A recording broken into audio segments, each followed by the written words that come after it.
வணக்கங்க. இலை கொழுக்கட்டை எப்படி செய்யறதுன்னு பார்க்கலாம். அதுக்கு நான் 1½ டம்ளர் அளவு கடலப்பருப்பு எடுத்து குக்கரில் போட்டு நல்லா வாஷ் பண்ணிட்டு, அதில் கொஞ்சம் உப்பு போட்டு, அதுக்கு 3 டம்ளர் அளவு தண்ணி ஊற்றி 3 விசில் வச்சு குக்கரில் நான் வச்சுருக்கேங்க.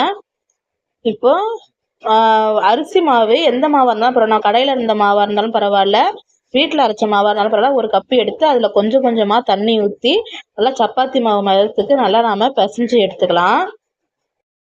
நிறைய நம்ம தண்ணியை ஊற்றிடக்கூடாது. அதனால் கொஞ்சம் கொஞ்சமாக தண்ணி சேர்த்து நம்ம நல்லா பிசைஞ்சிக்கிட்டு, இப்போ பார்த்தீங்கன்னா கொஞ்சம் உப்பு சேர்த்துக்கலாம். உப்பு சேர்த்து நல்லா சப்பாத்தி மாவு பதத்துக்கு நல்லா நாம் பிசைஞ்சு எடுத்துக்கலாம். அதை ஒரு ஓரமாக நம்ம வச்சிடலாம். இப்போ பார்த்தீங்கன்னா கடலப்பருப்பு நல்லா வெந்துருச்சு.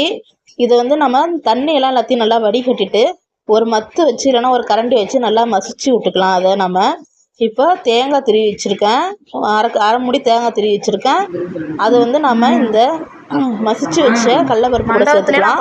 அதுக்கப்புறமேட்டுக்கு பார்த்தீங்கன்னா சர்க்கரை, உங்கள்கிட்ட வெள்ளம் இருந்தாலும் சரி, இல்லை நாட்டு சர்க்கரை, எந்த சர்க்கரை இருந்தாலுமே அதையும் நீங்கள் தேவையான அளவுக்கு உங்களுக்கு இனிப்பு எவ்வளவுக்கு தேவையோ அந்த அளவுக்கு நம்ம இந்த கடலப்பருப்பு தேங்காய் கூட போட்டு அதை 3த்தையும் நல்லா நம்ம மிக்ஸ் பண்ணி பூரணத்தை ரெடி பண்ணி நாம் வச்சுக்கலாம்.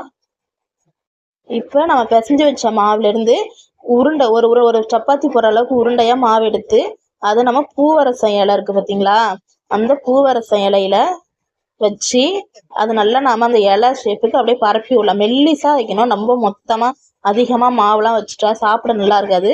நல்லா மெல்லிசாக நீங்கள் வச்சு அந்த இலையை நீங்கள் நல்லா பரப்பி அந்த மாவு வச்சாதான் அது நல்லா சாப்பிடும்போது நல்லா இருக்கும், டேஸ்ட்டாக இருக்கும் நமக்கு. அது போல் நம்ம பொறுமையாக நாம் செஞ்சுக்கலாம். எல்லா இலையுமே நம்ம அதுமாரி செஞ்சுக்கலாம்.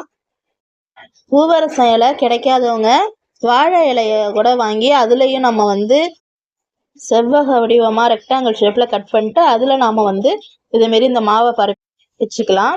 ஏதோ பூசண இலை நிறையா பிடிச்சி கழுவிட்டு வச்சுருக்கோம்.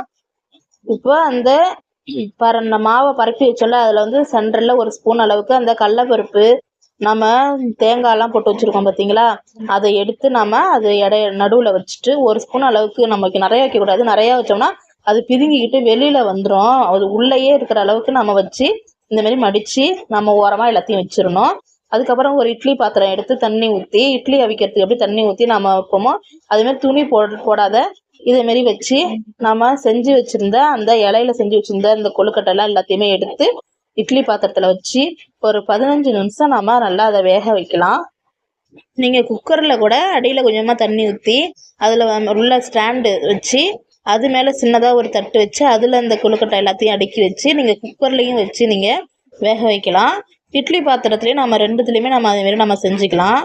இப்போ நல்லா எல்லாத்தையும் நாம் எடுத்து வச்சுட்டு இட்லி பானையை மூடியை போட்டு வச்சுட்டோம். மூடியை போட்டு கரெக்டாக ஒரு 15 நிமிஷம் கழித்து நாம் திறந்து பார்க்கலாம். திறந்து பார்த்தா நம்மளோட கொழுக்கட்டை தயாராகிடுச்சுங்க. இதை எடுத்துகிட்டு கொஞ்சம் நேரம் ஆற வச்சுட்டு அதுக்கப்புறமேல இலையை பிரிச்சுட்டு சாப்பிட்டா நமக்கு டேஸ்டியான கொழுக்கட்டை தயார். இந்த வீடியோ உங்களுக்கு பிடிச்சிருந்ததுன்னா எங்களோட சேனலை சப்ஸ்கிரைப் பண்ணிக்கோங்க, லைக் பண்ணுங்கள். தேங்க்யூ.